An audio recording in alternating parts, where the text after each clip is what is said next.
Cayuela, capítulo 7. Me miras, de cerca me miras, cada vez más de cerca. Y entonces jugamos al ciclo. 11 ordan gutxi dira oraintxe Txomin Arana nabarmendu dugun izen abizenetako bat, eta segidan beste bat Miguel Javier Urmeneta. Eusko ikaskuntzaren laguntzarekin 20. mendeko lurrikara historiko gehienak lehendabiziko lerroan bizi izan zituen persona izan zen bera. Nafarroaren historia modernoko protagonista importantenetako bat. Aitziber Salinas, kaixo egunon? Kaixo egunon. Zer moduz? Ondo, iritsi jabintzat. Gaur Donostian nahiko lan? Bai, trafikoa nahiko, bestetan baino lasai izaten da, larun bat goizetan Donostian trafikoa, eta gaur ez da horrela. Dena sukaldari eta militarrez beteta dago. Tamborradako pertsonajea noski. Baina beste personaje bat izango dugu gaur mintzaga. Militarra bai, baina sukaldari dakigula behintzat ez. Miguel Javier Urmeneta, esan dugu, bere biografian aztarka hasteko, hauxe da Jon Artanok prestatu digun laburpena.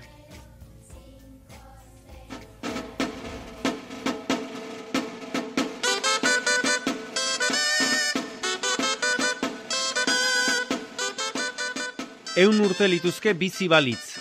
1915 urteko azaroan jaio zen Miguel Javier Urmeneta Ajarnaute Iruñean. Abertzaleak ziren Urmenetatarrak. Ataulfo aita jeltzalea zen, eta Miguel Javier egiko militante egin zen. Gero, estudiante izan zen Salamankan, zuzenbidean lizentziatuz. Espainiako gerra lehertu eta behartuta joan zen frankisten alde borrokatzera errekete talde batekin. 20 urte zituen. Eta puskatean ibili zen gudazelaietan, Bigarren Mundu Gerran dibisio urdineko boluntario joan zen naziei laguntzera.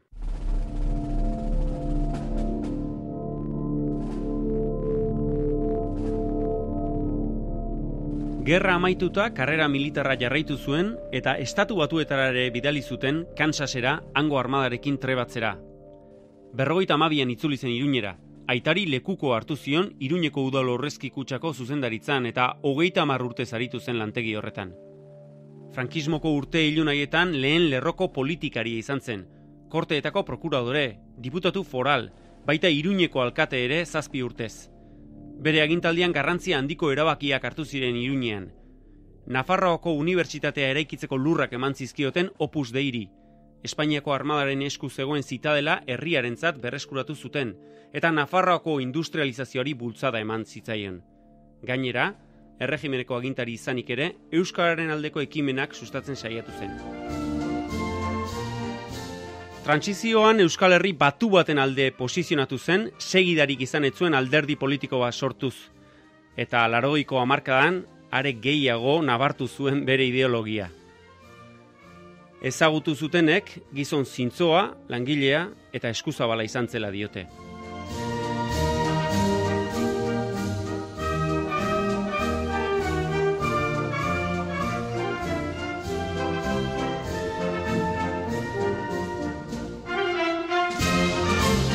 Asisko Urmeneta, kaixo egunon. Baita zu ere. Tira, 72 urteko mundualdia pare bat minutuan labortu dugu, zure aitaren bizitzako gora bera batzuk. Ze iruditu zaizu? Iruditu?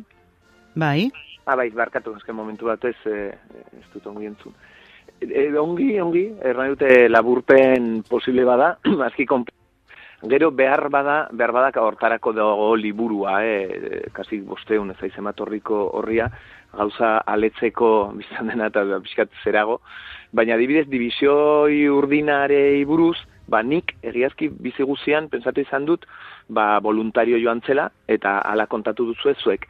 Gero Roldan Jimenok ongi kontatzen du nola azken urte hauetan bereziki ari den beste gauza bezala, bizka frankismoaren aspektu hori ere aztertzen, eta orduan Frankok munduari presentatu zuena, nahi baita voluntario osaturiko dibizio izan zela, ez omen zen hola izan, inundik ere, ez zen voluntario oso jende gutxi joan omen zen, eta orduan Muñoz Grandesek behartu ikusi zuen bere burua akademietatik lehenbiziko, zerrendetan eta lehenbizikoak eta igortzera ala beharrez. Eta horren kasu hortan joan omen zen aita, bere baitzen 3. bere promoziokoan, eta orduan beste jenderekin bezala joan eraman zuten arat, zutela bezetza ematen ahal izan nonbait. Gainera nik uste aski osatu egin duzuela bai. Hasieran familiakoak izateko zen lana, Roldan Jimenori enkargatu eta Pamielak argitaratu du azkenik, baina zergatik sentitu duzue familiak aitaren bizitza, liburu batean biltzeko behar hori? Bai, gure etxean beste gauza bezala, hori gure anaiaren ideia izan zen. Mikelek errantzuen, jendea pasatzen, denbora pasatzen ari da, gure aitarekin ibilitako beste jende hiltzen ari da, gure belaunaldi, gutariko batzu aita eta ama gara, eta orduan ondoko belaunaldian zer geldituko da. Egiazki ez dugu osaturik aitaren irudia, orain arte harritzekoa da, nola etzegoen egiazki estudio monografikorik, beraen garrantzitsua izanik. Eta orduan, duela 4 urte hasi ginen ezkerezkuin, nork egiten altzuen, manera zientifiko batez errandezagun. Eta hasiera batean, barneko konsumorako zena, hori zen gure ideia, pixkat familian gelditzeko zerbait. Azkenean, bati galdetu eta ezin zuela, Jose Miel Bidador zenak, momentu hartan, gauza sobera zuela eskutartean ezin. Gero gure lehenguzu batek ekin zion lanari, baina familiakoa zen. Eta ordan oso gauza, nola erran, geografikoa egin zuen, San Miguel Javier gehiago zen ura eta lan. Eta ordan, hori familia konten, baina ez dugu hori sinisten. Gu oso kritikoa gara, hori gure aitaren izpiritu kritikoa ere bai, nik uste pasatu dela ondoko belaunaldira, eta gu nahi genuen gauza serio bat. Eta orduan Roldan, adizkide aspaldikoa, Errolan erraten dion nik konfiantzaz, Errolanek hartu zuen baiez erronka, eta duela 4 urte, eta horren ekin zion. Orduan, abantzatu ahala, ikusi genuen, balioko lukela behar bada hori ateratzea mundu guztiarentzako jakingarri ere bai, eta hola suertatu da. Eta gero kasualidadea edo ez, joan den urtean eman baitzen polemika aura, orduan, urte batetik bestera, atera da liburua, eta nahi oso oportuna egin zaizen, hainbeste jende, gazteek bereziki ez zutela Miguel Javier Urmeneta ezagutu izan, salbu eta polemikagatik, orai dago liburu bat, jakin nahi duen orok, orduela egiazki sakontzeko. Hola izan da prozesua. Egunon, Asisko, zuk zeuk aipatu duzu, iaz, 2014ko amaieran, nola Nafarroako urrezko domina eman zieten Jose Luis Ugarteri eta Miguel Javier Urmenetari, eta hor polemika piztu zen, eta artean pentsatzen dut, liburuaren sortze prozesuan hariko zinetela, eta lehenaz gain, horrek ere eragingo zizula. Ez dakit nola bizi izan duzun zuk liburu honen sortzea, Bai. Felix Ugarteri eta aita zenari eman zieten iaz delako domina, ez?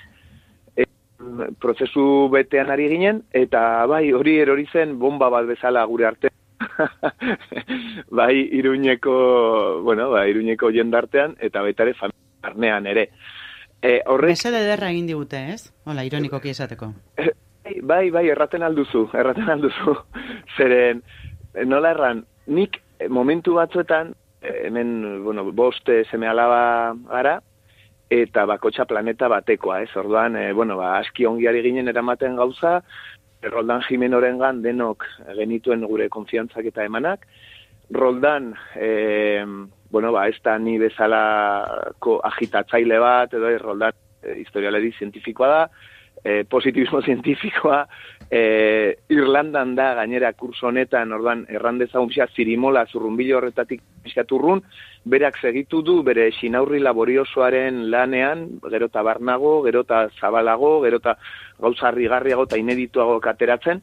Orduan hori beti izan da netako berme ikaragarria handia errateko, hemen barnean ere naiz eta elkar ostiaka ari garen, hor bada norbait, familiatik kanpo geografikoki urrun dena eta oso profesionala dena, egiten ari egiazki aterako dituen argiak eta itzalak, eta, Euskal Herrian errana da, itzalik ez duenik ez dela, ordan gure aita hortan ere adibide bada. Orduan, Asisko barkatu, gozoantzean ari gara gaina, ez du sinisten, edo ez dugu irudikatzen, zuk aitarekiko izandako harremana leuna izango zenik ere, argitzaloia guztia kontuan hartuta. Bueno, normal, baina nik uste hori dela evoluzioaren ezaugarri bat. Erran edut, ez ni evoluzionatu gona golako, baina ez orokorrean, bueno, pixkat aita kuestionatzea eta aitaren kontra ematea, eta ni garai hartan, bizi zen garaian, nik egiten nuena, aitari, nolarran, aita zer kamorratzen aldu gehien. Bueno, pues aitatxi rebindikatzea, adibidez, hori izaten da, aurreko belaunaldi bat saltatzea eta rebindikatzea aitatxi amatxia. Eta nik, Ataulfo, gure aitatxiri buruz oso gauza gutxinekien. Banekien, Espainiako Republika etorri zenean, La Voz de Navarra egunkarian, editoriala berak idatzi zuela, ongi etorri eman ez errepublikari, eta banekien abertzalea zela, banekien ezak zer. Eta berriz aitak, ez egun gauza hondirik kontatu izan etxean, ez politikari buruz, ez familiari buruz, ez deus. Orduan hori ni aitatxi izalean nintzen, naiz eta aitatxi ez auto ez izan, eta aita gizon serio bat, beti lanean ari zena, oso artista hundia, akuarela eta hola, baina nola erran, ez nik enuen harreman gozorik izan berarekin. Eta are gehiago, nik garai hartan 22 urte, oraino hartzen naiz, 21 urtekin, 20 urtekin, bera joan zen gerra zibilera, aitatxi salbatzearen eta familia guzia salbatzearen, bestela mehatxatu baitzuten Ataulfo fusilatuko zutela. Eta ni berriz nire 20 urte horietan eta punkian nintzela, eta hola, aita, militari zana, ze tipo fatxa, ze zakizer, ez. Orduan, ez enuen kointu bizian nahi bada. Aurra nintzela beti lanean ari zen, eta ja pixat interesa hundia hau izaten alnuelarik, nik muzin egin nion, eta gero aita hil zen. Eta horrenatinetako hau izan da bidai astral bat, pixat ezagutzeko aita, eta biak pixat liberatzeko ere bai. Katartikoa pentsatzen dugu. Pena da ez izatea denbora kronologikoki zuen aita zenaren bizitzari errepaso bat emateko, denetik tokatu zitzaiolako, Primo de Riveraren diktadura, Bigarren Errepublika, gerra, frankismoa.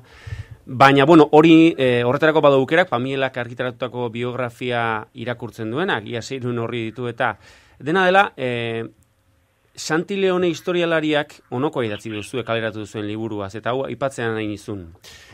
Liburu baliotsua idatzi du Roldan Jimenok, eta euskara ederrera bihurtu du Asisko Urmenetak, baina hala ere uste dut aukera galdua dela biografia hau. Miguel Javier Urmenetaren lan onak zerrendatzea gutisko da, eta euskal irakurleari narrazioa inolako aparatu kritikorik gabe sinetz dezala eskatzea soberasko. Ez dakit Santi Leonek zuen aita zenaren argi hitzalei dagokienez, ez ote duen pentsatzen agian argiei gehiegi eman ote dizuen, tarte gehiegi. Ja, bueno, nola erran. Nik hor, Santi Leone guti ezautzen dut, eta guti hori ikaragarri preziatzen dut, eta erran egin diot gainera. Honekin egiarran, enaiz bat heldu, segurazki normal den bezala, berak kritikoa da lanarekin, eta ni kritikoa berak idatzen artikuluarekin. Lehenbiziko zalantza, eta nahiko nioke zuzenean, Iruñan elkartzan garen ondokoan aipatuko diot. Egiazki duda dut, ja irakurri ote duen liburu osorik artikulori egin aitzin.